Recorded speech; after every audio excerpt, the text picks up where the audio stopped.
What's up, YouTube? Welcome back to Celio's Network for the top 10 decks in Lost Origin standard format for the Pokemon trading card game. There have been no major official events for Lost Origin in North America yet, but Peoria Regionals is coming up this weekend, and then Salt Lake City a couple of weekends after. So we will have plenty of competition to watch and results to review. These will be the top 10 decks according to online statistics, taken from play.limitlesstcg.com tournaments and filtered by trainerhill.com. Before we get into the video, though, shout out to all of my wonderful sponsors. You can find coupon codes, affiliate links, and more in the description down below. And be sure to subscribe to this channel for daily Pokemon TCG content and leave a like and a comment. So today we will be looking at deck lists for all of these top 10 decks, and I'll be talking about them as well.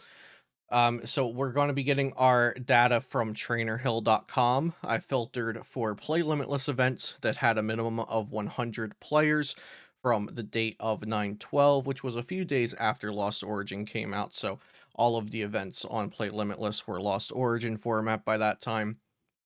And so it filtered 11 events and then organized the deck results by top 16 placements. So that's how these decks will be ranked today, by the number of top 16 placements they've received in Play Limitless online events with 100 players or more. At number 10, we do have a tie between Shadow Rider and Arceus Aggron. Arceus Aggron got 13th place at the World Championships.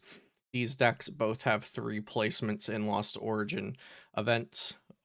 Regarding our Trainer Hill filtering options, so 100 players or more, top 16 placements. Shadow Rider is being played. I've seen this Curly71 username actually playing it a few times in online events and seeing success with it. It's being played alongside of Arceus VSTAR and Espeon VMAX with that new Radiant Gardevoir to prevent extra damage from happening. The Shadow Rider line is interesting because the first attack on the V, Shadow Mist 10, and then they can't play Stadiums or Special Energy, can be very, very oppressive against a deck like Mew VMAX that only plays special energies. And then we have the Shadow Rider Calyrex VMAX that allows us to attach energies and draw extra cards and then do more damage based on the energy on the board. And of course, we all know Arceus V-Star. It's great at doing everything. It does some damage, it accelerates some energy, it searches for some cards. The card you might not recognize here is Espeon VMAX because its ability says prevent effects of attacks done to all of your Pokemon that have energy attached to them. So that's going to prevent things like Sableize Lost Mine and Giratina V-Star Star Requiem attack from affecting your Pokemon, as long as you have abilities. So as long as Path to the Peak is not in play, that will be working. And I think that's why this deck is seeing success. It has a few neat tricks up its sleeves that a lot of the decks in format and a lot of players aren't prepared for. And of course, tied at number 10 with Shadow Rider is Arceus Aggron. Just another Arceus Bibarel variant, but players seem to like this one because Aggron has so much HP, it can do 300 plus damage, and it hits Kyurem for weakness. So we have a new hot VMAX on the field, and Aggron's hitting it for weakness. That can never be a bad thing. And of course, even if you're not using Aggron, we've got Marnie, we've got Path, we've got Bibarel, we've got Arceus. We know these cards are good. No matter what the format and metagame is like, these cards are all very strong. At number 9 is going to be Regigigas. Regigigas got a top 16 at the Champions League Yokohama, but it also got many placements at Baltimore Regionals and also 2 top 32s at the recent World Championships. Regigigas is going to be focused around powering up your Regis with Regigigas' Ancient Wisdom that allows you to accelerate 3 energy cards from discard to one of your Pokemon as long as you have all of the Regis on your board.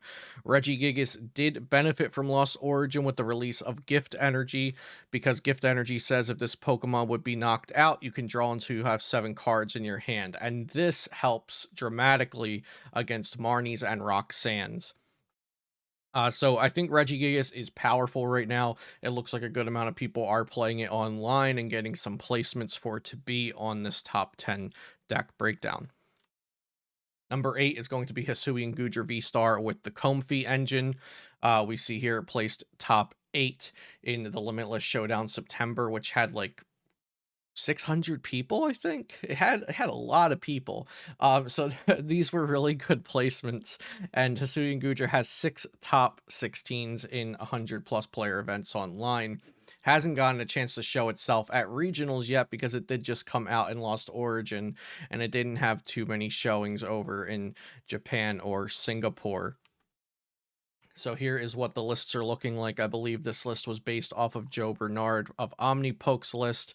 And I've been saying from day one of Lost Origin coming out that Joe Bernard's list was like above and beyond the standard for what Goodra should look like. He just really hit the nail on the head the first time around with it, using Radiant Greninja as a backup attacker because Radiant Greninja is so good, and then Goodra V-Star just trying to get that consistent turn to attack and then tanking damage without all the bells and whistles like Fantina's and Hyper Potions that clunk up your deck and make you lose. Number 7 is Palkia Bibarel. Palkia Bibarel was piloted by Tord Reklev to a 26th place at Baltimore Regionals. In yesterday's video, I said I thought Tord didn't end up doing too well. Well, that was because Limitless hadn't put up the top 64 standings of Baltimore regionals yet, and so I hadn't looked at them, so I actually just forgot that Tord got top 32 with Palkia Bibarel. And Palkia Bibarel has been seeing play since in the Lost Origin format on Play Limitless as well, getting some high placements in 200 plus person events, having 7 top 16 placements so far in online events. And here's Tord's list from Baltimore. Although this was pre-Lost Origin, it's already pretty good for the Lost Origin format, already having that Empoleon, but maybe you could bump that up to a second copy of Empoleon V to help against the Comfey engines, to help against Regigigas, things like that. Next, number 6 is Arceus Inteleon, piloted to an 11th place finish in Baltimore by Adler Pierce, and then in the Lost Origin format online, in that 600 plus person Limitless Showdown, it got 3rd and 10th, and it has 9 total top 16 placements in online Lost Origin events of 100 players or more. And we'll see that Arceus Inteleon still kind of looks the same, but it has more options now. It has that new Radiant Gardevoir. It used to never play a Radiant Pokemon, but now this Radiant Gardevoir actually really helps with the strategy of the deck of taking less damage and being able to Cheren's Care. And it's also playing a nice little split of stadiums here, piloted to that 10th place finish list, with Lost City, Collapse Stadium, and Path to the Peak. Marnie and Roxanne plus Path to the Peak have always been very strong, but they're very, very strong against Kyurem Palkia. That's kind of your win condition against that deck because it's a powerhouse, but you can shut it down just by emptying their hand and then turning off their abilities. Arceus Inteleon's going to function roughly the same way it used to do, but it's just got more options now with the Gardevoir, the Lost City, the Big Parasol, different things for a lot of varied metagames that we're bound to see with these upcoming events.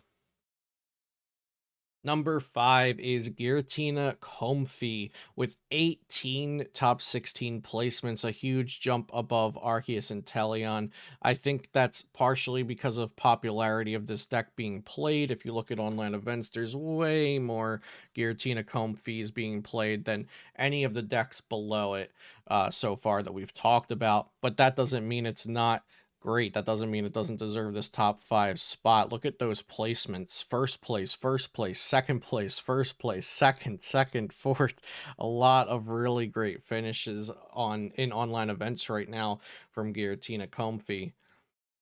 And this is what the lists are looking like kind of right now. It's definitely sticking to a box style variant. I don't think you want to go full Giratina like 4/4 line or anything crazy like that, because the other V and VMAX decks will just outpace you that way. So it's better to play a single prize strategy while you can. Maybe Thornton into a Giratina and then get going. Also got that new Drapion for the Mew VMAX matchup just to secure that, because Drapion can just bop a Mew VMAX, and who doesn't love that? At number 4 is Mew Genesect, having a really great time in Baltimore regionals and also at Singapore regionals. and has 19 top 16 placements in online events in our filter of 100 plus player events. Now, there are two versions of Mew Genesect. We've got this Mew Pokestop version that Kappa piloted to a first place finish in that 600 plus limitless showdown. This is using Roxanne and two Marnies and Path to the Peak, a way we haven't seen Mew before. But I think this list is incredible, and I think this has a really good shot to do very well in Peoria this weekend. And then we also have the Fusion Strike variant with Alessa Sparkle and Fusion Strike Energies and Meloetta. This one is better at not caring about the coin flip. You know, you can go first or second, because if you go second, you still have a chance for that Melodious Echo turn one play, where the Mew Pokestops version with all double colorless energy does not have that, because it does not play Meloetta, Alessa Sparkle, Fusion Strike Energy. So this has a little more resiliency to not caring about the coin flip, and also having a single prizer to trade into other single prizers with, which the Pokestops version does not have. Number 3, we've got Kyurem Palkia. Kyurem Palkia, as you can see here, has been killing it in the online events, and it has 21 top 16 placements. Kyurem VMAX is 330 HP. It can accelerate energy to itself or other Pokemon, and it can do an unlimited amount of damage as long as you've got the water energy to back it up. This is what lists are looking like. This one's coming from Lucas Aldale, finishing in second place, I believe this finish was, or top 8 in an online event. With the double Empoleon to really counter those Comfey decks, but those Comfey decks are countering back with Path to the Peaks and Escape Ropes and canceling Colognes now. So Empoleon V might be on its way out of these lists, at least for a little bit, until the counters to the counters calm down. But this deck is very well rounded, very strong, and I think it's a great play for any Lost Origin format event. Up next is Lost Zone Box. We're going to have two different kinds of Lost Zone Box. We're categorizing them by Radiant Charizard Lost Zone or Radiant Greninja Lost Zone. But in the data, it doesn't differentiate them, so that's how we're looking at it today. We've got first place at Singapore Regionals, second place at Champions League Yokohama, and then a bunch more under that as well. But outstanding finishes, even if we just look at the first and second place there. And it has 24 top 16s in online events as well. So this is what we're going to be calling the Singapore box. It's got Mirage Gate and Greninja, and it has a myriad of different attackers. You got your Sableye, Cramorant, Greninja, those are the basics, but then also Snorlax and Zeraora for Lightning type, Crabominable because it can do massive damage, Drapion for the Mew matchup. And this one's going to be a little less consistent, a little less reliable, but it has a lot more options and a lot more depth to it. And then we have the Sableye Zard version, the Yokohama box. This one's going to be much more streamlined, and that Serena card is not out in North America yet, so you'll have to replace that with the boss's orders. That's what most people have been doing. But other than that, this deck is a much more straightforward kind of Lost box, but still very, very effective. You can see by its placement in the Champions League, and you can see its placements online. It's been doing very well, piloted by very top players, and I expect this to be a mainstay of the Lost Origin format as we move forward. And lastly, number 1 is Palkia Inteleon. Palkia Inteleon is still up there. Look at those placements at the Champions League. The Champions League Yokohama had over 3,000 players. 3rd, 4th, 6th, 12th, 13th, 16th place, all Palkia Inteleon. What do the decks look like? Over in Japan, they love capture energy in Palkia Inteleon.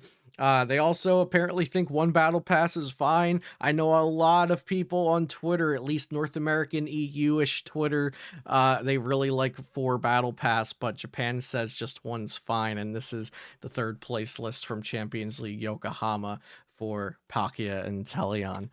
So this is the full breakdown one more time so y'all can see that. from trainerhill.com. Again, thanks to Trainer Hill and Play Limitless for making these events and this data all possible. I really love looking through all of this and sharing it with you guys. Thank you so much for watching. Have a great day. Be sure to subscribe to the channel for daily Pokemon TCG content, and I'll see you next time here on Celio's Network.